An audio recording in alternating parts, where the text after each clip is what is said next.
नमस्कार, आप देख रहे हैं N24 न्यूज गुजरात।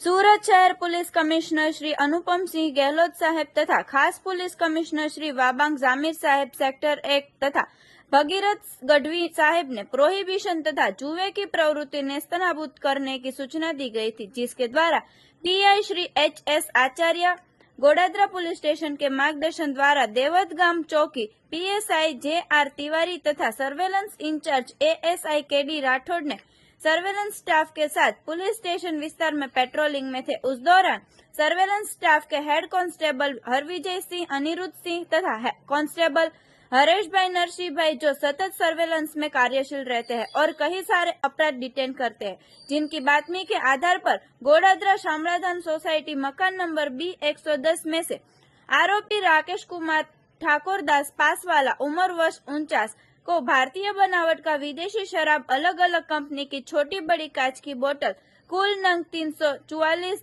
कीमत ₹1,25,000 तथा शराब की हेराफेरी में ली गई एक्टिवा मोपेड वाहन नंग की एक कीमत ₹55,000 तथा मोबाइल नंग एक कीमत ₹1,000 तथा लाइट बिल मिलाकर कुल 1,81,000 की मत्ता का मुद्दामाल के साथ जब्त करके कानूनी कार्रवाई की गई है। देखते रहिए N24 न्यूज गुजरात, सिर्फ हम तक ही नहीं सब तक।